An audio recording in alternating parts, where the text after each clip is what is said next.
लोग कहते हैं कि जी बड़ा एग्रेसिव स्टाइल है आपका, आपका एटीट्यूड बड़ा एग्रेसिव है। तो जब आपने अकेले मूव अराउंड करना होता है तो लोग तो आपको खा जाएंगे, बड़े आराम से खा जाएंगे। जिस टाइम मैंने स्टार्ट किया था उस टाइम तो लड़कियों का बाहर निकलना तो बहुत बड़ी बात थी। जो उनके वर्ड्स थे वो अभी तक मुझे याद है। उन्होंने कहा कि वर्ल्ड कप आगे आ रहा है, वर्ल्ड कप में टीम्स ज़्यादा बेहतर होती हैं, ये वो, तो सबसे पहले कप्तान को साइड पे किया जाता है। अच्छा, हमारे यहाँ थोड़ा सा ना ये सेटअप इस तरह का भी बनता है कि जब भी कोई नया कोच आता है ना, वो किसी ना किसी प्लेयर को लेके ही जाता है, और इस दफ़ा शायद बारी मेरी थी। कभी मुझे मैच फिक्सिंग की ऑफर हुई? बिल्कुल, की? बहुत दफ़ा हुई। की बहुत नहीं, नहीं। Very good, okay, very nice, oh yes. एक चीज जो मुझे काश पहले मालूम होती, बड़ी बिस्तों ना ली। जवाब तो हमने दी। जवाब दुरुस्त है।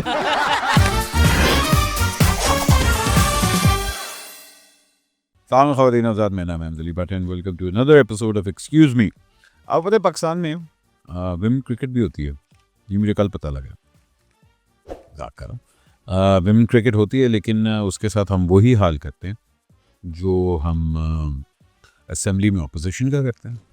बल्कि मेरा ख्याल उससे भी बुरा हाल उनका होता है, बिकॉज अपोजिशन को थोड़ी सी पब्लिसिटी मिलती है, विमेन क्रिकेट को नहीं मिलती। मगर विमेन क्रिकेट ने बड़ी मेजर अचीवमेंट्स भी की हैं, जिनका जाहिर बात है मेन क्रिकेट को सबसे ज़्यादा लाइमलाइट दी जाती है, कमाऊ होता है, सबसे ज़्यादा पैसे भी वहीं लगते हैं। विमेन क्रिकेट को बिल्कुल इग्नोर किया जाता है। जहाँ हम विमेन क्रिकेट की बात करते हैं तो पाकिस्तान के अंदर एक नाम ऐसा है जिसने वाकई विमेन क्रिकेट में अपनी पहचान बनाई, अपना नाम बनाया, बिग बैश के अंदर भी परफॉर्म किया, उसके साथ साथ मोर देन 300 प्लस विकेट्स हासिल कर चुकी हैं। She is the best female allrounder we have, और आजकल पॉलिटिक्स और फेवरेटिज्म का निशाना बनी हुई है, बाहर बैठी हुई हैं। अर्ली रिटायरमेंट की भी एक दो खबरें सुनने को मिल रही हैं। प्लीज़ वेलकम निदा डा।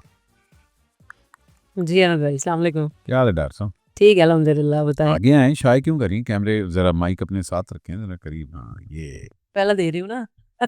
आह, अच्छा, ये शर्ट किस भाई की आपने पहनी हुई है? मेरी है। पक्का? हाँ। अच्छा, तो टॉमबॉय बचपन से ही थी? हाँ जी, शुरू से मेरा गेटअप लड़कों वाला पुनिशु था। ने छिटा। बहुत मारा हुआ है लड़कों को। क्यों? भाइयों के साथ खेलती थी, ज़्यादा भाइयों के साथ बाहर निकलती थी, तो भाई ने कभी लड़की समझा ही नहीं। उसको भी चाहिए था कि कोई उसके साथ कोई भाई उसके साथ खेलता, लेकिन मैं और एक मेरा बड़ा भाई, वो हम आपस में ही बाहर निकलते थे, और वो लड़कों को भी यही बताता था कि मेरा छोटा भाई है।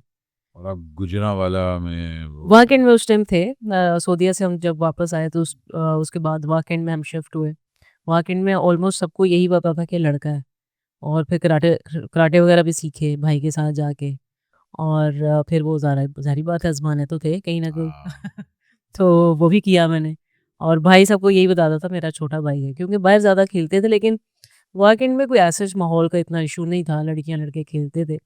लेकिन लड़कियाँ लड़कियों वाली गेम्स खेलती थी, वो कोई स्टापू-स्टापू इस तरह की चीज़ें खेलती थी, और मैं उसमें इंटरेस्टेड नहीं थी। मैं तो आपने कहा ना नहीं ना, हाँ, कोई ऐसा चक्कर नहीं है। मैं लड़कों वाली गेम्स में इंटरेस्टेड थी शुरू से ही, और सबसे ज़्यादा तो क्रिकेट में, तो क्रिकेट ही खेला उनके साथ। अच्छा अच्छा, चलें, वो तो हमें पता है आप टॉमबॉय हैं, ऊपर से माशाल्लाह पाकिस्तान विमेन का आपको बूम बूम अफरीदी कहा जाता है। हाँ, लेडी बूम बूम कहते हैं। हाँ जी। अब खैर ये बड़ा कंट्रोवर्शियल नाम है बैंकॉक में अगर आप होती, मगर चलें आप पाकिस्तान में हैं। तो ऑब्वियस सी बात है 300 प्लस विकेट्स, उसके बाद मतलब ऑलराउंडर, मतलब बैटिंग भी कमाल, दीज आर बिग अचीवमेंट्स। अगर ये किसी मेल क्रिकेटर ने की होती तो अभी तक तो उसके नाम की ट्रॉफियां बन चुकी एब्सोल्युटली, होती हैं। और ये एब्सोल्युटली। बताता है हम जब मुझे याद है मैंने 100 प्लस विकेट्स ली थी, तो I was the only person and female and male जिसमें 100 प्लस विकेट्स थी मेरे पास टी20 में, और it was a very big achievement eight that time. और सब मुझसे पूछते थे, इवन बहुत सारा मीडिया पूछता था कि आपकी अचीवमेंट है, आपको कितनी शाबाश मिली है। और मैं कहती थी बस दुआएँ बहुत ज़्यादा मिली हैं। हाँ, आज तक आपको मैंने किसी कमर्शियल में नहीं देखा, एग्ज़ैक्टली, आज तक आपको मैंने कहीं पोस्टर नहीं आपका देखा। बिल्कुल। तो 300 विकेट्स का क्या हुआ? ये वो हुआ कि अच्छा जी थैंक यू सो मच, हमेशा से रहा है, हमेशा से रहा है, और यही then why cricket? Cricket is, मैं कभी भी इसको वैसे नहीं लेके चलना चाहती थी कि हमें भी बड़ा बूस्ट मिले। लेकिन जब मैं क्रिकेट में आई, तो मुझे फ़ील हुआ कि यार हम लोगों को बहुत ज़्यादा उतना लाइमलाइट, हाँ, लाइमलाइट नहीं मिला होगा और जो कि हम जिसको डिज़र्व करते थे। Cricket was my passion. शुरू से क्रिकेट मैंने अपने अब्बू को देखा, he was a first class player. मैंने अपने भाइयों को देखा, अपने कज़िन्स को देखा और इवन दो कि सियालकोट में हमारी अपने ही कज़िन्स की एक पूरी क्लब थी। 11 प्लेयर्स मेरे अंकल्स थे, मेरे फादर की थी वो। और तो ज़ाहिर बात है वो पैशन तो मेरा वहाँ से ही था, डेवलप हुआ। लेकिन जैसे-जैसे क्रिकेट मैंने खेली और मैंने दुनिया में जब क्रिकेट देखी, कि दुनिया में किस तरह क्रिकेट खेली जा रही है और किस लेवल पे खेली जा रही है, तो फिर कमी फ़ील होती थी। हर चीज़ की, ग्राउंड्स की कमी, फैसिलिटीज़ की कमी, अपॉर्च्युनिटीज़ की कमी, फिर उसके बाद लाइमलाइट नहीं थी, उसके बाद कोई लोग हमें वो आपने कमर्शियल की बात की, नो वन इज़ देयर कि हमें कोई पकड़े, कोई हमें आके कहे कि जी हम आपको एक ब्रांड तो बनाते हैं। फिर क्यों अपना टाइम क्यों वेस्ट कर रही हैं ऐसी जगह पे? टाइम कि एक बंदे का जो ड्रीम होता है ना वो पूरा हो रहा हो तो वो बंदा उसी में ज़्यादा खुश रहता है।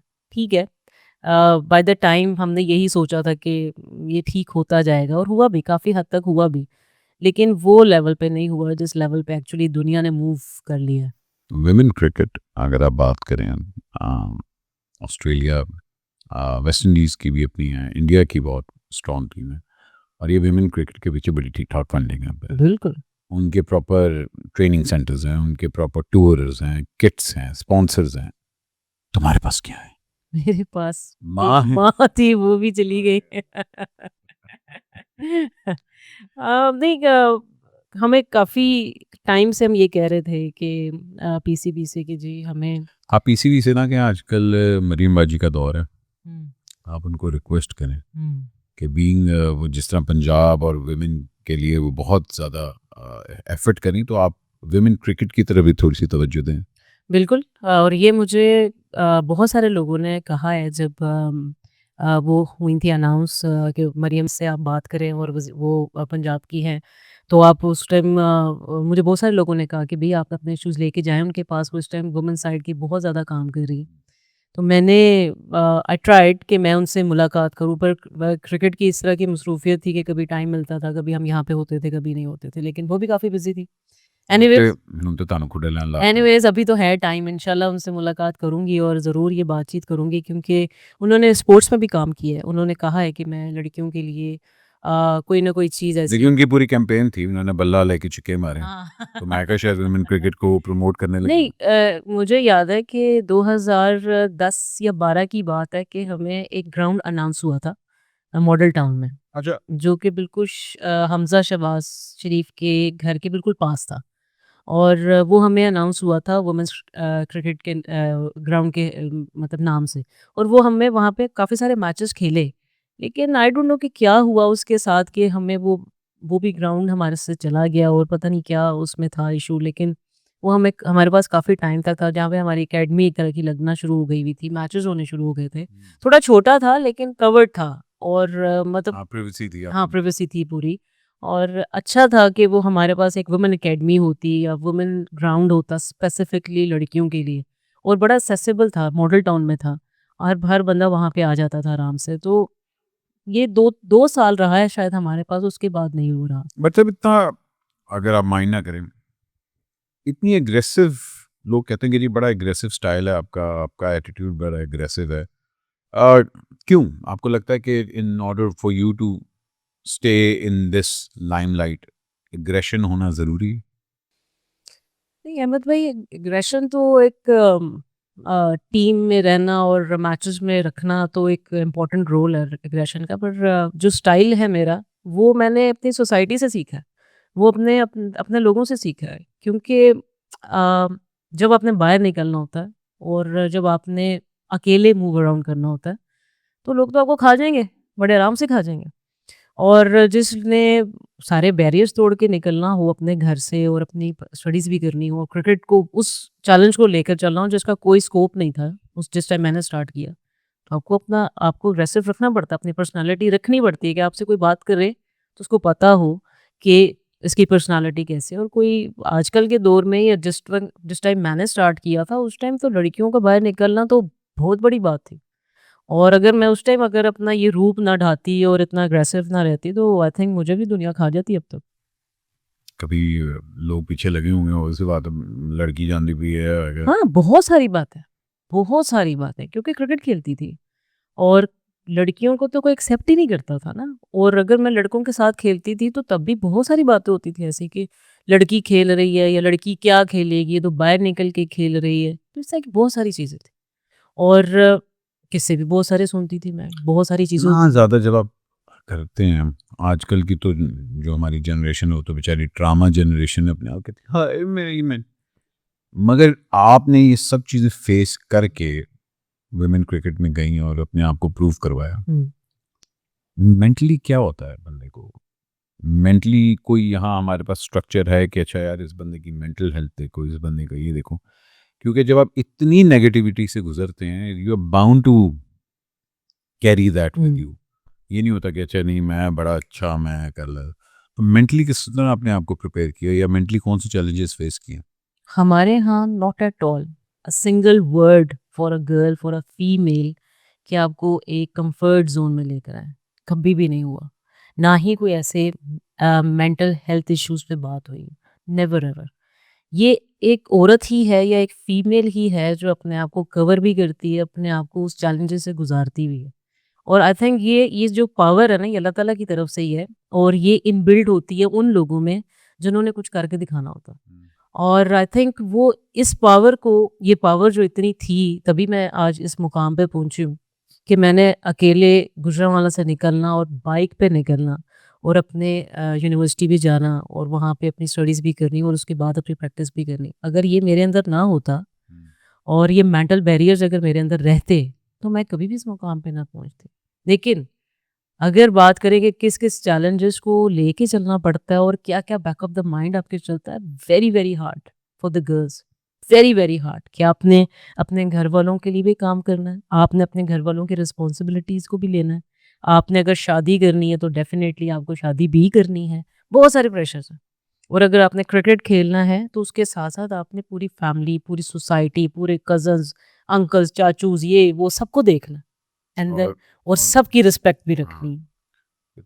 लामे भी सुनने हैं ना सर लामे भी सुनने हैं, डेफ़िनेटली लामे सुनने हैं। और अब जिस तरह की लाइमलाइट की हम जिस तरह बात करते हैं, वो एकदम से नहीं मिलती आपको। वो आपको काम करना पड़ता है उसके लिए, मेहनत करनी पड़ती है। लेकिन जब आप स्टार्ट करते हो, उस टाइम कोई आपको नहीं जानता कि आप में ये टैलेंट है या आप में इतने गट्स हैं या आप पाकिस्तान को रिप्रेज़ेंट करते हो। यार लड़की हो के यार आप इतना बड़ा चैलेंज ले रहे हो, ये कोई एक्सेप्ट नहीं करता। थोड़े से आपकी मैं अचीवमेंट्स बताना चाह रहा हूँ 300 विकेट्स के साथ साथ आपने बिग बैश के अंदर वाहिद पाकिस्तानी औरत है जिसने बिग बैश के अंदर जाकर परफॉर्म किया बिल्कुल, क्या बात थैंक यू। किन्नू पैसे देते ये 2019 का है बिग बैश और वेरी फर्स्ट टाइम मुझे ऑफर हुई और I was very very happy. PCB ने रोका नहीं नहीं, उस टाइम हमारा था मार्क कोल्स न्यूज़ीलैंड का कोच था हमारा and he was so happy क्योंकि मैंने उस ईयर बड़ी अच्छी परफॉर्मेंसेस दी थी। फास्टेस्ट 50 मैंने की अगेंस्ट साउथ अफ्रीका। 20 बॉल्स पे 50 रन्स किए और मेरा हाईएस्ट स्कोर था उस दिन 37 बॉल्स पे 75 और ये मेरा टीम से ड्रॉप होने के बाद का सीज़न है जो कि मैंने 1 साल में कैलेंडर ईयर में सबसे ज़्यादा रन्स किए थे 750 से ऊपर और मेरे पास विकेट्स भी काफ़ी सारी लीं। तो फिर डेफ़िनेटली जो आपकी लीग्स होती हैं वो आपको हर जगह से देख रही होती हैं कि ये कौन-सा प्लेयर है जो अच्छा परफ़ॉर्म कर रहा है, इसको हम अपनी टीम में लेते हैं। तो मुझे सिडनी थंडर ने उस टाइम सेलेक्ट किया अपने साथ और 2 ढाई महीने का मैंने उनके साथ सीज़न खेला, बड़ा अच्छा सीज़न था।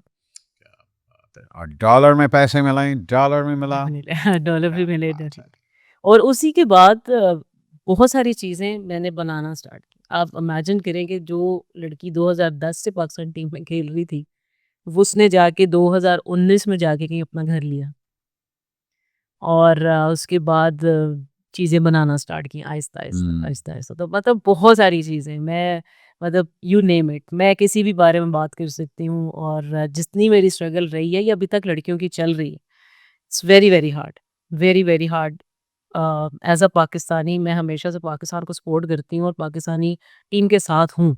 पर जो स्ट्रगल्स अभी तक चल रही हैं, मैं चाहती हूँ कि उस पे काम ज़रूर किया जाए। मसलन कौन सी सबसे बड़ी स्ट्रगल आपको फेस करनी पड़ी सबसे पहले फाइनेंशियल देखिए जब आप कोई भी काम करते हो, आप किसी पर्पस के लिए करते हो।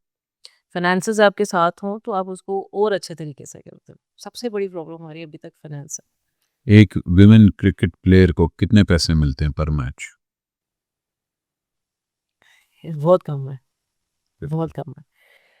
अम, 2023 में मैंने हमारे कॉन्ट्रैक्ट्स थोड़े बड़े थे, जो पहले थे जो कि 10-12 साल से एक जैसे चल रहे थे, और मैं 2023 में कैप्टन बनी थी, तो मैंने बात की कि भाई जिस हम कॉन्ट्रैक्ट पे हम खेल रहे हैं या जिस मैच फीस पे हम खेल रहे हैं बहुत कम है, तो इसको थोड़ा बढ़ाया जाए, क्योंकि दुनिया के क्रिकेट हम देखते आ रहे हैं, लीग क्रिकेट खेल रहे हैं लोग, बहुत ज़्यादा ब्रांडिंग होती है लोगों की और लोग बहुत अच्छे-अच्छे पैसे भी ले रहे हैं। हम अभी सिर्फ हमारा कोई ब्रांड नहीं, हम खुद ही ब्रांड अगर बने। मैं कंपेयर करूं कि मर्द को अगर 100 मिल रहे हैं तो आपको कितने परसेंट मिल रहे हैं 10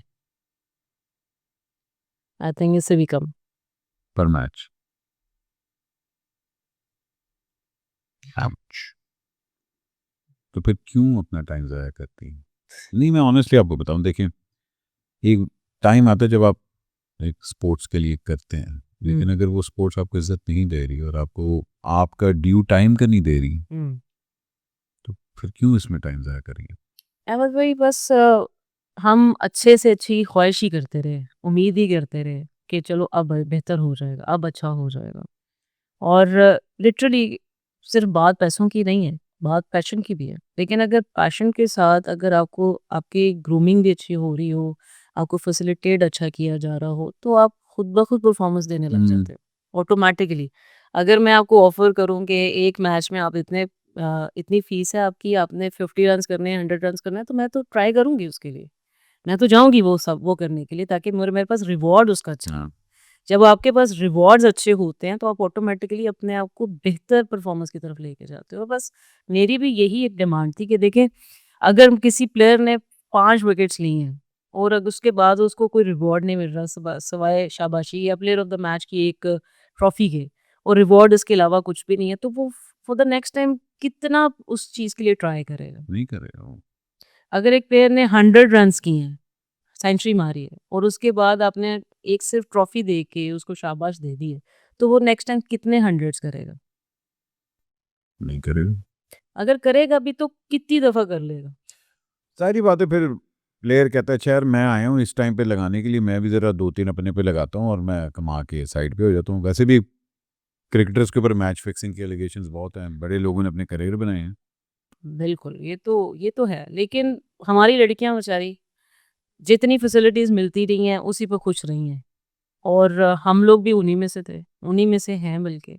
हम लोग भी यही कहते थे कि हमें शायद बेहतर मिल जाएगा, शायद बेहतर मिल जाएगा, और शायद ये जो मैंने कॉन्ट्रैक्ट को बढ़ाने की बात भी इसी बेस पे की थी कि देखिए, जब अगर हम जीतते हैं या अगर हम परफॉर्मेंसेस देते हैं और हमारी परफॉर्मेंसेस मैच विनिंग भी होती हैं और उसके बाद रिवॉर्ड्स नहीं मिलते, तो वो मेहनत, वो जो लगन, वो जो पैशन है ना, वो आपका आहिस्ता आहिस्ता आहिस्ता आहिस्ता ना लाइट होने लग जाता है, हम्म। और जिसका फायदा नहीं। देखिए बिग बैश आपने खुद ही कहा कि यार बिग बैश हुआ तो मैंने अपना घर लिया, बिल्कुल, अगर वो ना होता तो बिल्कुल, कोई सीन नहीं था। बिल्कुल। ठीक है ना? तो जहाँ बिग बैश के बाद यहाँ बिग डैश आपको उन्होंने दिया है। चलें, अब बात करते हैं, तो अगर डैश की बात करें तो हम लोग मोहम्मद वसीम साहब की भी बात करते हैं। आपके कोच हैं, जी, आपको उन्होंने खुले लाइन लगा दिया, कोई जी। एक्सप्लेनेशन भी नहीं दिया आपको, और उसके साथ साथ आप क्योंकि ए लिस्ट में हैं, तो आपका कॉन्ट्रैक्ट भी नहीं रिन्यू हुआ। नहीं, ये तो साथ साथ दुश्मनी है कि भाईजान अच्छा इसको मैंने सबक सिखाना है। ये तो आई डोंट अंडरस्टैंड इवन अभी तक मुझे ये समझ नहीं आई कि ये हुआ क्यों है? एक तो हो गया, ऊपर से हुआ क्यों है? क्योंकि मैं कंटिन्यूअसली परफॉर्मेंसेस पाकिस्तान के लिए देती आई हूँ, और उससे पहले उनके होते हुए मैं कैप्टन भी थी। जैसे ही वो आए हैं, एक एक टूर हमारा हुआ है एशिया कप का, और एशिया कप में चेंजेस होना शुरू हो गई थी एकदम से। जैसे कि मैच मैच में मुझे ओवर नहीं मिला, और पीछे से एक पूरा अ, कैप्टन आप थी? मैं कैप्टन थी, और पीछे से वो पूरा एक उन्होंने सिनेरियो बनाया हुआ था कि जी अगर ये बैटर आएगा तो ये बॉलर लगेगा, और अगर ये बॉलर लगेगा तो इसके ऊपर ये बैटर जाएगा, जिसे हम मैचअप्स कहते हैं। तो मतलब वो पूरा एक ना कह लें कि एक डाटा निकाला हुआ था मैचअप्स का कि इसके अगेंस्ट ये बॉलर लगना चाहिए, इसके अगेंस्ट ये बॉलर लगना चाहिए। मतलब ये हमारे लिए वेरी न्यू था उस टाइम। अच्छा। ओके, मैं इस चीज़ को अंडरस्टैंड कर रही थी, अभी एशिया कप इस तरह का मौका था जहाँ पे ये नई चीज़ें ट्राई तो नहीं होनी चाहिए थी, लेकिन हो गई। अब हम लोग भी अंडरस्टैंड कर रहे थे क्योंकि हम पे जब भी कोई कोच आता है और हमारी कोशिश होती है कि हम भी उनको अच्छे से वेलकम करें और हम उनको अंडरस्टैंड करने की कोशिश करें क्योंकि कोचेस भी चेंज होने का और तसलसल वसीम माशाल्लाह। साहब कितनी देर से, क्योंकि पहले तो ये मुल्तान सुल्तान पे भी छाए हुए हैं आजकल। नहीं, वो तो शुरू से ही छाए हुए हैं वहाँ हम्म। पे, उनके कोच भी हैं। तो देख लें, सुल्तान का बेड़ा गर्क हो गया ना। नहीं, number that's a fact. They have performed shit बिल्कुल, एंड दे आर आउट। बिल्कुल। Says a lot about you know. So अब आप बताएं, मोहम्मद वसीम साहब एक 1.5 साल पहले कोच बने। 1 साल ऑलमोस्ट होने हाँ, वाला। ठीक है। तो आते साथ ही उन्होंने सबसे पहले आपको बाहर खुले लाइन किया, जी। और आपको अभी जो आपने बताया कि जी आपको पूरे पेपर मिल रहे थे, आप ये कर सकती हैं, ये नहीं कर सकती हैं, तो कैप्टन आप किस चीज़ की थी जब अगर आपको ऑर्डर बाहर से आ रहे थे? देखिए, हम भी उनका एक जो मेथड था वो भी समझने की कोशिश कर रहे थे कि क्या मेथड से वो हमें कोचिंग करवाना चाह रहे हैं और किस तरह मैचेस खिलवाना चाह रहे हैं। जो कि दूसरी टीम्स भी हम पे पूरी तैयारी करके आई हुई थी और मैंने कभी भी ये मैचअप्स वाला पहले तो देखा नहीं। समटाइम्स ये आपके फ़ेवर में तो जाता है, लेकिन जब मैच की सिचुएशन जब आती है ना, तो रस्से से बाहर की चीज़ें बिल्कुल डिफरेंट होती हैं और रस्से के अंदर की चीज़ें बिल्कुल डिफरेंट होती हैं। तो आई थिंक मुझे भी वो समझ नहीं आया कि मैंने एक पूरे मैच में मैंने बॉलिंग नहीं की और कुछ मैचेस में 1 ओवर किया, 2 ओवर किए। इवन के कमेंटेटर्स मुझे आके पूछ रहे थे कि अब तुमने ओवर क्यों नहीं किया? मतलब मैं भी आई वाज़ शॉक्ड कि मैंने ओवर क्यों नहीं किया, कि मैंने पूरी ज़िंदगी तमाम टीमों के अगेंस्ट बॉलिंग की है और विकेट्स ली हैं और मेरा मैचअप भी पूरे मैच में किसी के साथ नहीं बन रहा। तो ये आई वाज़ शॉक्ड कि मतलब ये एक बाकायदा तौर पे पीछे से सारी चीज़ें हो रही थी, जो कि कप्तान का इसमें कोई लेना-देना नहीं था। और ये तब से सिलसिला स्टार्ट हुआ और उसके बाद नेक्स्ट हमारी सीरीज़ साउथ अफ्रीका में हुई। साउथ अफ्रीका के अगेंस्ट ही पाकिस्तान में भी, उसमें भी मैंने पूरे ओवर्स नहीं किए और सब पूरी दुनिया परेशान थी कि निदा ओवर्स नहीं कर रही। इवन दो कि मुझे फ़ोन आए कि आप मैं इंजर्ड हो। हाँ, मैं ये समझना चाह रहा हूँ, एक्चुअली फिर आपके इख्तियार में तो कुछ नहीं है, अगर नहीं, सारा कुछ बाहर से कंट्रोल हो रहा है तो फिर। अभी भी। हाँ। इवन इवन अभी भी मुझे लोग बाकायदा तौर पे वीडियोज़ भेज रहे थे कि पीछे से नंबर्स आ रहे हैं, कि नंबर्स किस चीज़ के हैं। फिर मेरे पॉकेट में एक पर्चा था जिसमें सबके नंबर्स लिखे हुए थे और वो भी बाकायदा तौर पे टीवी पे आया कि मैंने ये कौन-सा कैप्टन है जो कि अपने जेब में पर्चा लेके घूम रहा है और उसको पता ही नहीं उसने कौन से बॉलर्स लगाने हैं और उसको पता ही नहीं कि क्या टीम की प्लानिंग और करनी ये है। मोहम्मद वसीम साहब ने आपको कहा था कि पर्चा साथ लेके जाना है? जी, क्योंकि मैचअप्स का जो सेटअप उन्होंने लगाया था, वो उन्होंने ये सब कि आप पर्चा रख लें अपने पास और आपको याद रहेगा कि इस बॉलर का कौन-कौन सा नंबर है और ये बॉलर लगाना है अपना। आपने जब आप इसके खिलाफ कोई एक्शन नहीं ले सकती कि भाई मुझे इस तरह प्रेशराइज किया जा रहा है और मेरी गेम को, क्योंकि देखिए प्लेयर अगर आया है खेलने, तो जिस तरह अब आपको, मैं उस कॉल में था जब उन्होंने आपके साथ बात भी की थी, जी। जो भी हुजूम मानी में बात करना चाह रहे थे। एक तो मैं ये समझना चाह रहा हूँ कि आपकी प्रोटेक्शन किधर है, प्लेयर की प्रोटेक्शन किधर है? अच्छा, हमारे यहाँ थोड़ा-सा ना ये सेटअप इस तरह का भी बनता है कि जब भी कोई नया कोच आता है ना, वो किसी न किसी प्लेयर को लेके ही जाता है और इस दफ़ा शायद बारी मेरी थी और नहीं, मगर आप जब वो आए थे तो आपकी कोई अंडरस्टैंडिंग नहीं उनसे हुई थी कि बातचीत हो, आपको पहले ही मतलब पता लग गया था कि अच्छा ये बंदा मेरे अगेंस्ट है? नेवर। उनकी मेरी बात बड़ी अच्छी थी। मैं अभी तक इसीलिए शॉक्ड हूँ कि उनकी मेरी इतनी अच्छी बातचीत थी। इवन दो मैंने ये कहा कि चलें कोई मेंस साइड से कोई कोच हमारे पास आया है, हमारे ऊपर कोई अच्छा कोच लग गया है और अच्छा हमें गाइड भी करेंगे, सब कुछ होगा और इवन दो कि मेरी सेलिब्रेशंस कर रहे हैं, मेरी परफॉर्मेंस की सेलिब्रेशंस कर रहे हैं। मेरे 100 विकेट्स पे सेलिब्रेशन कर रहे हैं, मेरी और अचीवमेंट्स पे मेरे 2000 प्लस रन्स पे मेरे सेलिब्रेशन हो रही है। और उसके बावजूद उन्होंने इस तरह कैसे कर दिया मुझे तो ये समझ नहीं आई एकदम कि आप कुछ कह रहे हो एक तरफ और फिर उसके बाद कप्तानी से भी मुझे जब हटा दिया उन्होंने और मुझे मतलब जो उनके वर्ड्स थे वो अभी तक मुझे याद है। उन्होंने कहा कि वर्ल्ड कप आगे आ रहा है और हो सकता है कि मतलब परफॉर्मेंसेस ऊपर नीचे हो जाएँ, वर्ल्ड कप में टीम्स ज़्यादा बेहतर होती हैं, ये वो तो सबसे पहले कप्तान को साइड पे किया जाता है। तो हमें आपका एक्सपीरियंस चाहिए 2-3 साल का, हम चाहते हैं कि आप आपके साथ रह के लड़कियाँ ग्रूम करें। तो हम आपको उस क्रीम से साइड पे नहीं कर रहे, लेकिन हम आपको सिर्फ कप्तानी से इसलिए कर रहे हैं कि हम आपका एक्सपीरियंस मज़ीद लेना चाहते हैं। तो मैंने अंडरस्टैंड किया इस बात को कि फ़ाइन कि अगर ठीक है, अगर क्योंकि अगर सिर्फ परफॉर्मेंसेस की बात होती तो पूरी टीम की परफॉर्मेंस अगर ख़राब होती तो पूरी टीम की परफॉर्मेंस होती, एक प्लेयर की नहीं होती।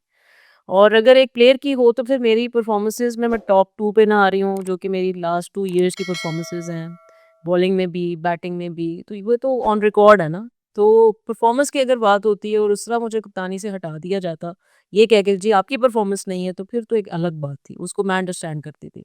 लेकिन जब मुझे ये भी कहा कि ओके, मैंने तब भी अंडरस्टैंड किया ओके फाइन कि अगर मैं मतलब ठीक है उन्होंने हटा दिया और किसी यंग प्लेयर को आप कप्तान बना रहे हो, तो मैं एटलीस्ट मेरे अंडर रह के, मेरे साथ चल के मैं लड़कियाँ सीखेंगी और नए ऑलराउंडर्स भी बनेंगे। मैं इस चीज़ को अंडरस्टैंड करती हूँ क्योंकि देखिए पाकिस्तान को सिर्फ मैंने सर्व नहीं किया, मैंने पाकिस्तान टीम बनाई है। हम उन लोगों में हैं जिन्होंने पाकिस्तान टीम को बहुत नीचे वाले लेवल से लेकर ऊपर तक लेकर आए हैं। और डर सा फिर वो ये भी कहते हैं ना कि अच्छा जी ये बिग प्लेयर का टाइम हो गया, ज़रा साइड पे हो जाए, नए प्लेयर आने थे। तो कितने प्लेयर्स हैं आपके पास पीछे? अभी भी आपके क्वालिफायर्स हुआ है, तो आपके कौन से प्लेयर्स ने परफॉर्म किए? कौन से नए प्लेयर्स ने परफॉर्म किए? आप आपने पता ट्रेनिंग सेंटर ही भी नहीं है, हम या है ट्रेनिंग सेंटर आपके? हमारा एनसी है, नेशनल क्रिकेट एकेडमी है, हम्म। जहाँ पे लड़के भी आते हैं, लड़कियाँ भी करती हैं, लेकिन सिर्फ नेशनल प्लेयर्स। विमेन की वुमेन की अलग नहीं है। तो आप लोग ट्रेन कहाँ करते हो? हम लोग एनसीए में करते हैं। एनसीए में हमारे इंडोर्स भी हैं, एनसीए में हमारे पिचेस भी हैं। लेकिन मैं वहाँ वहाँ पे हमारा जिम भी है। मेरी कोशिश होती है कि मैं इस पूरे सेटअप से हट के किसी अपनी जगह पे मैं प्रैक्टिस भी करूँ, ट्रेनिंग भी करूँ। ओके, मगर आपका कॉन्ट्रैक्ट रिन्यू नहीं हुआ, जिसका मतलब है कि you are not on the payroll anymore. Yes, मैं कॉन्ट्रैक्ट में नहीं हूँ। मैं यही आपसे बात कर रही हूँ कि मतलब एक तरफ आप प्लेयर को खिला भी रहे हो, उसको अपने साथ वर्ल्ड कप भी आप खिला किसी रहे हो। दूसरे मुल्क की टीम में क्यों नहीं जा रहे? नहीं, मतलब ऑनेस्टली जितना आपका एक्सपीरियंस है, अगर आपको लेट्स सपोज कोचिंग की ऑफर मिल जाती है या मेंटरशिप की ऑफर मिल बिल्कुल, जाती है, तब तो मैं ज़रूर जाऊँगी। तो क्यों नहीं आप जा रहे? बिल्कुल, कोई इस तरह की ऑफ़र आए इंशाल्लाह ज़रूर जाऊँ। देखिए हम लोग रोते हैं कि जी हमारा बंदा बाहर चला गया, तो हम अपने बंदे को ही जहाँ इतना जलील करें तो ज़ाहिर बात है बाहर ही जाएगा। हाँ, इस तरह ही है और जितना एक्सपीरियंस माशाल्लाह मैंने इतनी पूरी दुनिया में खेला है, मेरा इतना एक्सपीरियंस है कि मैं कहीं भी कोचिंग कर सकती हूँ, मेंटोरशिप पे जा सकती हूँ, बिल्कुल कर सकती हूँ। लेकिन द थिंग इज़ कि मुझे इस बात पे अभी भी सिर्फ़ एक इतनी सी तकलीफ़ होती है कि एटलीस्ट आपको एक प्लेयर से अच्छे तरीके से बात करनी चाहिए। आपको उसको कम्युनिकेट करना चाहिए, आपको उसको प्लान्स बताने चाहिए। अगर आपकी टीम की एक कप्तान है, एक टीम की सीनियर प्लेयर है, तो आप उनको अपने प्लान्स बताओ कि भई हमने यंग ब्लड निकालना है। हमें यंग ब्लड चाहिए। हम आपकी ये स्पेस रह गई है या इतना टाइम रह गया। आप ये टाइम इतना खेल लें, टेन्योर अपना इतना पूरा कर लें और अपनी रिटायरमेंट अनाउंस कर दें या आप हमारे सेटअप में किसी और तरीके से आ जाएँ। हुँ। ठीक है? ये एक तरीका होता है। आप अंडरस्टैंड भी करते हो। जब तक मुझसे कम्युनिकेट किया, बात की, जब आपने एशिया कप के बाद मुझे कप्तानी से भी हटाया, तब भी आपने मुझसे करने के बाद बात की, करने से पहले नहीं, बात की और मैंने तब भी अंडरस्टैंड किया। मैं कहा ओके फाइन, मैं पाकिस्तान टीम के लिए ऑलवेज़ अवेलेबल हूँ और मैं हमेशा आपने सर्व भी करूँगी। रिसेंटली अखबार में दिया है कि अब आप रिटायरमेंट की तरफ जा रही हैं। आपने कहा कि मैं क्रिकेट से ब्रेक ले रही हूँ। हाँ, मैंने ब्रेक लेने का सोचा बिल्कुल और उसकी एक बड़ी उसके रीज़न पीछे बड़ी रीज़न वसीम साहब है। कह सकते हैं, बिल्कुल। क्योंकि देखिए जिस तरह ट्रीट किया गया ना, वो मैं डिज़र्व नहीं करती थी, बिल्कुल भी नहीं करती थी। और मुझे उसके बाद जिस तरह की चीज़ें सुनने को भी मिली, पीछे से भी सुनने को मिली, मीडिया पे सुनी, मतलब it was very, very hurting कि आप एक इतने सीनियर प्लेयर के साथ इस तरह कर रहे हो जिसने पाकिस्तान को सर्व किया है, अपनी पूरी ज़िंदगी दे दी है।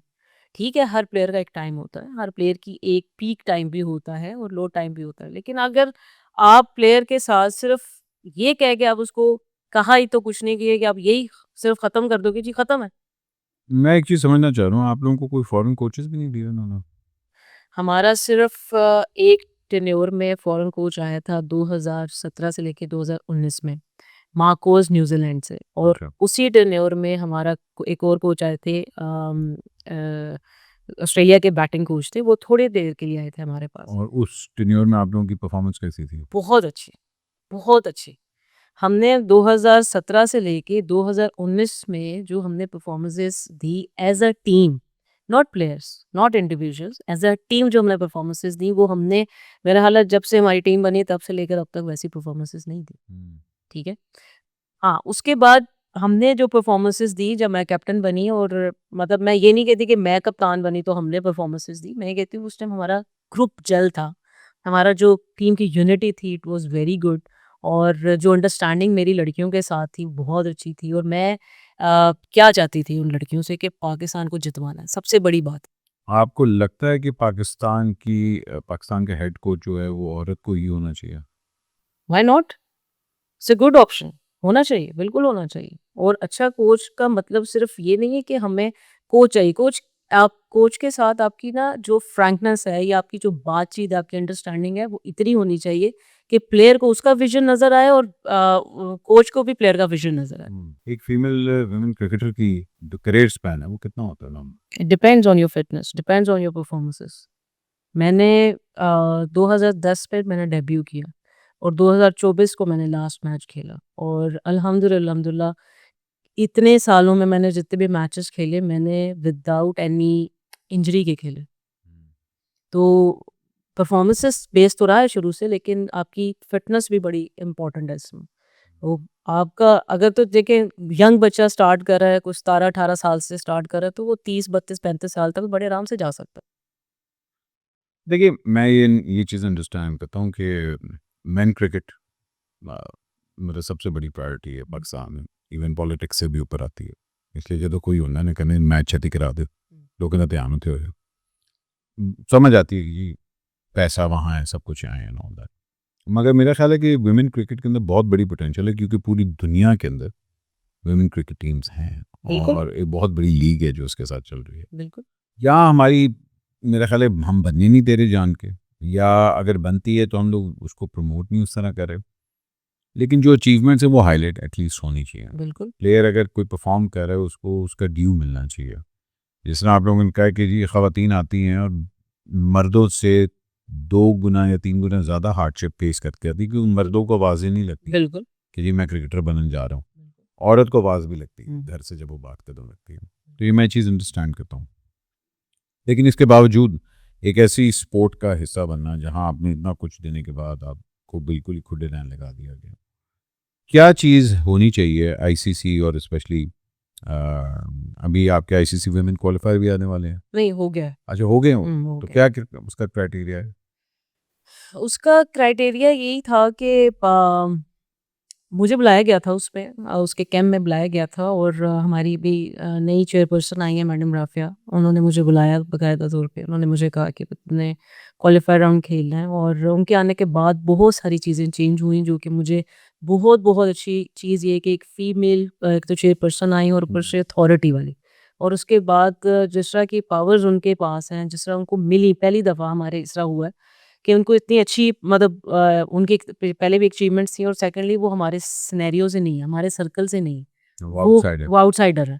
और पहले उनको जो चीज़ें शायद मैं जब अभी क्वालिफायर राउंड में जब मैं कैंप्स में थी, उनको शायद अभी इतना पता नहीं था उन सब चीज़ों का, लेकिन आहिस्ता-आहिस्ता उन्होंने अब इस चीज़ को भी कवर करना शुरू कर दिया। लेकिन जो अथॉरिटी और जो पावर उनके पास है, और आप उसके बाद रिज़ल्ट देख लें टीम का, बहुत अच्छा रिज़ल्ट है।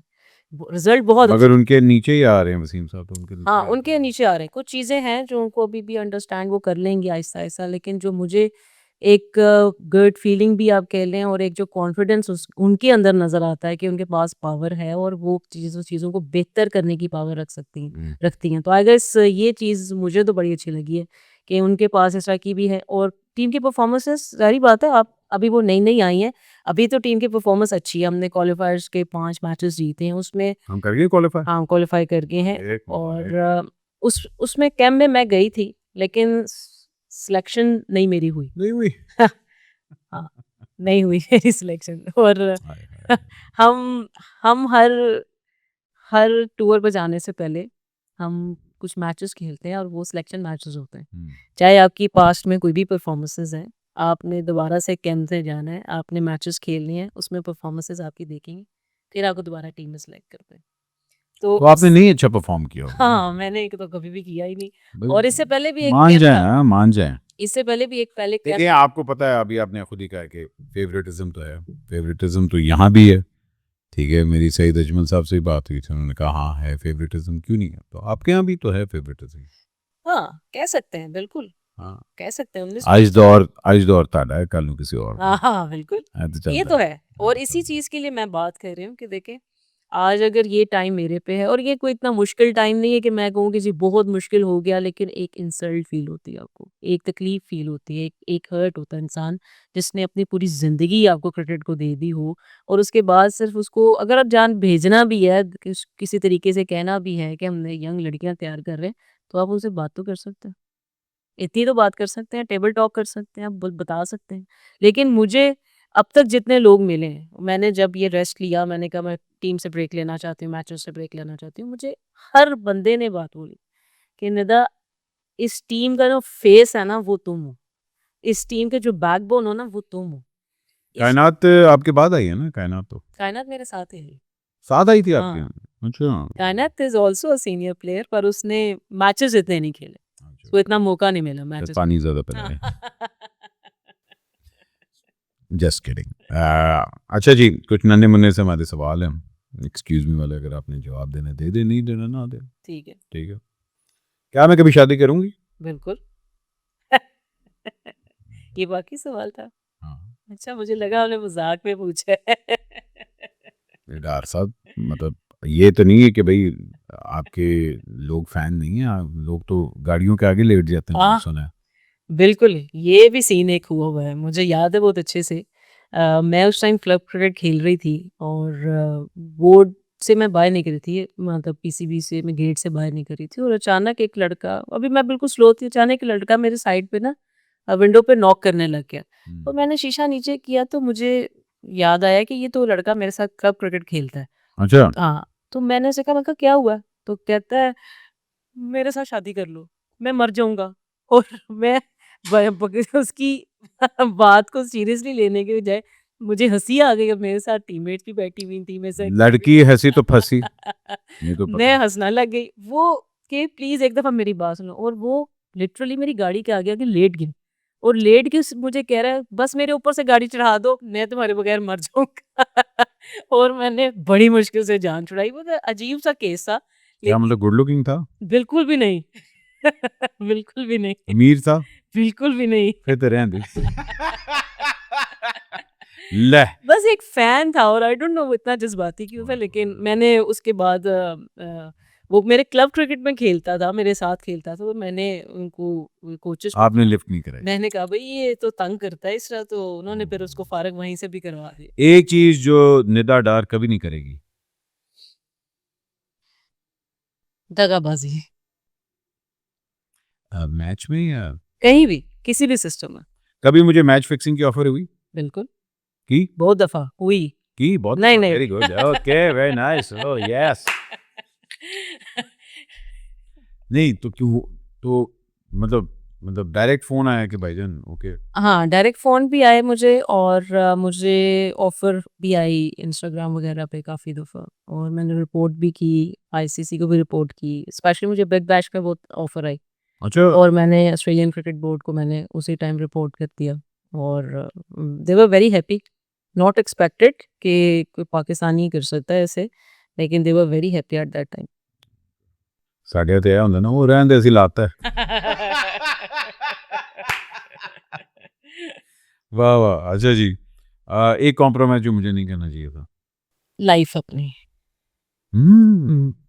नहीं यार आप तो देखे ना नहीं, आई थिंक तकलीफ होती है। बाज़ औक़ात आपको फ़ील होता है कि आप ने शायद लाइफ़ कॉम्प्रोमाइज़ कर दी है।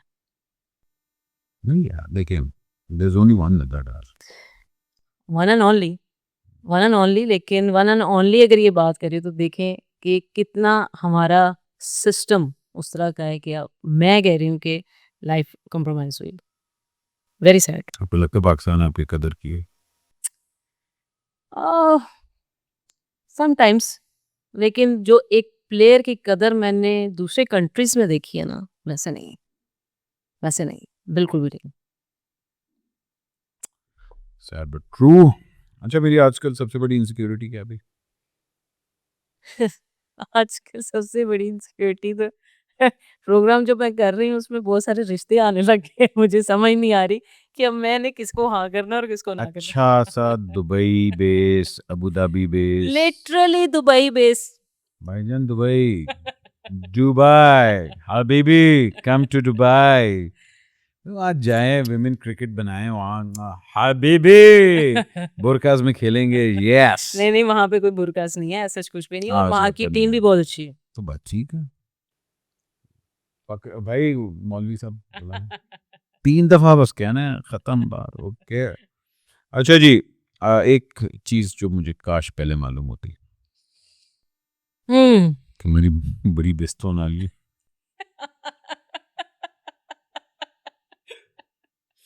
अरे हाय, जवाब तो हमने दी। जवाब दुरुस्त है। मेरी हाँ, मर्द क्या? काश ये टाइम ना आता, मैं ना देखती काश ये टाइम, और इस टाइम को पहले से मुझे पता होता कि ये इस तरह होता है, इस तरह होगा। एक नसीहत जो मैं वसीम साहब को देना चाहूँ। एक नसीहत उन्होंने उस दिन बल्कि कॉल पे ही आपके सामने की थी कि जिसकी जो जगह है वहां पे रहे, तो मेरा ख्याल है मैं भी उनको ये जवाब दूंगी कि जिसकी जो जगह है वो वहां पे ही रहे। हाँ वही है। हम्म। ठीक है। आओ, क्या 3 खूबियां होनी चाहिए रिश्ते में? इंसान का पुत्र हो, पहली चीज, बता रहे हो, थोड़ा पढ़ा लिखा भी हो। कुत्ते का पुत्र तो नहीं फोन करेगा? नहीं, मैं आपको समझ आ रही है मैं क्या कह रहे हैं, और पढ़ा लिखा भी हो, ओके। और जरूरी नहीं कि कश्मीरी इंसान फैमिली का से, बच्चा मतलब तमीज वाला, तमीजदार हो, रिस्पेक्ट करने वाला हो, रिस्पेक्टफुल हो, पढ़ा लिखा हो, पढ़ा लिखा हो, और गैम्बलर। बड़ा गैम्बलर। वाह, ग्रेट गैम्बलर हो। और भाई अब तो कैसीनो खुल रहा है दुबई में, ले अब क्या, रसल खैमा में खुल रहा है। Oh my God. चलो बताइए जी, 2 हो गई, और थर्ड क्या?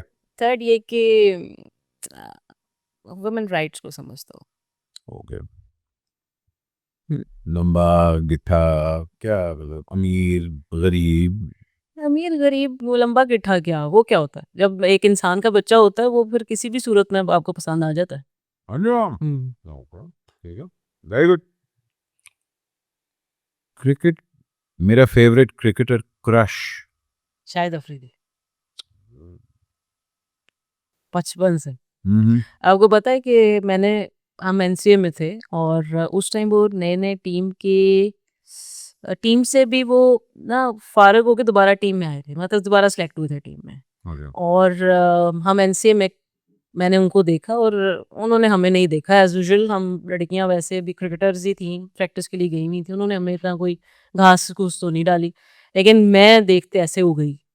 और खाना मैं खा रही हूँ, वो भी खाना आगे सामने बैठे हुए खाना खा रहे हैं, तो एक चम्मच मैं ले रही हूँ, कुछ नीचे गिर रहा है और कुछ मुंह में डाल रहा है, और लड़कियां सब मेरी वीडियोस बना रही हैं और कह रही हैं ये पागल होगी उसको देख के। और मैं बिल्कुल बिल्कुल मैं शौक थी उनको देख के, वो इतने हैंडसम लग रहे थे उस time, white shirt blue jeans के साथ। मुझे आज भी याद है उनकी रिबन की ऐनक, और लिटरली मैं फैन हूँ गुड लुकिंग तो है। He is good. Lala is good looking, no doubt, no doubt जी। नहीं हाँ, ओके जी, ठीक है, अच्छी बात है। और कौन से क्रिकेटर को देख के मैं हैं? Chris Gayle. Very racist. नहीं, ये इट वाज नॉट रेसिस्ट, मैं आपको बताती हूँ, मैं स्पेशल उनको मिलने गई। अच्छा। और हमारी टीम में हम एक ही जगह पे थे, हमारा वर्ल्ड कप था 2010 का, T20 वर्ल्ड कप था वेस्ट इंडीज में, पहला वर्ल्ड कप खेल रही थी, हर चीज़ नई नई देख रही थी, लड़के भी वहाँ पे उनका स्टे था, उनका भी वर्ल्ड कप था वहाँ पे, ठीक है, और हम एक ही होटल में सबका स्टे था, फ्लोर्स डिफरेंट थे, हम लोग भी मैरियट में थे, वो लोग भी मैरियट में थे, तो हमें पता चला कि लड़कों की टीम भी यहाँ पे ठहरी हुई है। तो हमने अब नया नया क्रिकेट स्टार्ट किया हो, तो आपको तो अपने बड़े सीनियर प्लेयर्स को या लड़कों को देखने का तो शौक होता है कि भाई क्रिकेटर्स को देखेंगे ये वो। अब उस टाइम क्रिस गेल बहुत हाइप वाला प्लेयर था, वो तो ज़ाहिर बात है छक्के पे छक्का ही मारता था, और हम तो वैसे ही पसंद बहुत करते थे। हमने ना किसी तरीके से पता किया कि वेस्ट इंडीज़ की टीम कौन से फ्लोर पे है। हमने ये भी सब चीज़ें छुपा के की। अलाउड नहीं था, किसी की फ्लोर पे आप जाने जाने का अलाउड नहीं होता आपको, लेकिन हमने कोई ना कोई जुगाड़ लगा ली। जुगाड़ पहुंच गए। पहुँच गए, फिर हम क्या हुआ? 3-4 लड़कियाँ हम पहुँच गए। और डेड खामोशी थी वहाँ पे। सब टीममेट्स वहाँ पे रुके हुए थे, सब लड़के थे वहाँ पे और डेड खामोशी थी। हमने फिर भी कहा कि नहीं, आप वही प्लान, अभी हमें मौका मिला है और हमने उनसे मिलना ही मिलना है। अब हम डरते-डरते हमने बेल की उनके रूम की, हमें पता चला ये रूम है। हमें पता चला कि इन 2-3 रूम में से उनका एक रूम है। टिंग टिंग हमने टिंग टिंग टिंग टिंग टिंग। टिंग, शुरू 3 लड़कियाँ थी, हम टिंग टिंग की और जिस पे मैंने टिंग की ना उधर से क्रिस गेल बाहर आए और समझे कि ये दरवाजे की हाइट है और वो बिल्कुल यहाँ से टच होते हुए आ रहे ओ हैं। मैंने सिर्फ टिंग करके ना, मैं थोड़ा-सा साइड पे रही और वो इतने लंबे, चौड़े, बड़े और यूँ जब मैंने उनको देखा है, वो मेरे लिए वो वाला मोमेंट ऐसे था। क्या बात है जी! तो फिर उसने और पिक्चर वो वगैरह पिक्चर ली और बहुत अच्छे से मिले, बहुत अच्छे से मिले और वो उनका मैंने ऑटोग्राफ भी लिया और बड़े खुश थे वो हमें देख के। एक ऐसा मैच जो काश मैंने खेला होता। इंडिया के अगेंस्ट एक मैच था कॉमनवेल्थ गेम्स में और मुझे उससे 1 दिन पहले बारबाडोस के अगेंस्ट मैंने मैच खेला था और मुझे फास्ट बॉलर का बाउंसर लगा था। और वैसे मैंने 57 रन्स किए थे उस मैच में। कंकशन होने के बावजूद मैंने खेला था, लेकिन अगला मैच इंडिया के साथ था। मैं प्रीमियर अपनी फॉर्म में थी और मैंने बहुत कोशिश की कि मैं वो वाला मैच खेलती, लेकिन क्योंकि कंकशन था और एक प्रोटोकॉल होता है कंकशन का, तो वो मैच नहीं खेला गया मुझसे। चलें, अल्लाह खैर करे। अच्छा जी, इतना कुछ आपने बड़ा कुछ बोला तो है ना उधर, मगर मैं ये ज़रूर कहूँगा कि निदा डार की एक अपनी लेगेसी है और एक विमेन क्रिकेट में, स्पेशली जो विमेन क्रिकेट का एक रिकॉर्ड है उसके अंदर आपका नाम आता है और कह लें कि ग्रेट्स में ही आता है। ठीक है, हमने आपकी कदर नहीं की इतनी ज़्यादा, वो तो हम मानते हैं, ठीक है। लेकिन मैं ये ज़रूर चाहूँगा कि यू कीप मूविंग ऑन इंशाल्लाह। After playing. वो कहते हैं ना, सितारों से आगे जहाँ और भी हैं, बिल्कुल। तो दुबई के से आगे बड़े हैं। ठीक, ऑफरें आएंगी इंशाल्लाह, बेफिक्र हैं, बेफिक्र हैं, मगर हिम्मत नहीं हारनी। बट जाने से पहले, what do you want your legacy to be? मैं हमेशा से ये चाहती थी कि पाकिस्तान की टॉप ऑलराउंडर फिनिश करूँ, दैट यू डन।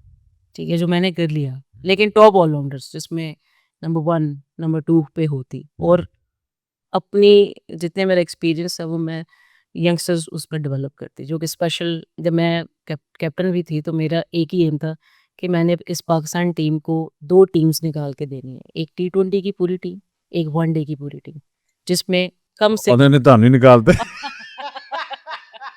नहीं, आई ट्राइड माय हार्ट और मैंने वो किया भी।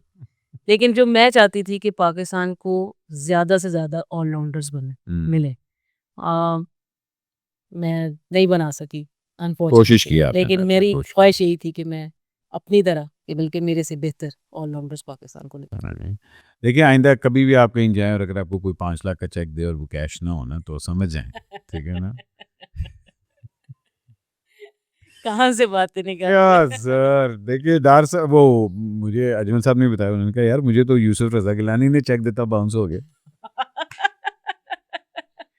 मैंने कहा चले, आपको तो किसी और ने दिया था, वो भी बाउंस हो गया। खैर है, बाउंस हो गया। अल्लाह करे आप ऐसे लोगों के साथ काम करें जहाँ आपके चेक बाउंस ना हो, और अल्लाह आप आमीन। लोगों को इसी तरह, मैं तो कहूँगा कि you have great talent thank you. And अभी आपका जो प्लेइंग टैलेंट है वो और भी जगहों पे इस्तेमाल होगा। इंशाल्लाह you will get much better offers after this. इंशाल्लाह, इंशाल्लाह, थैंक यू।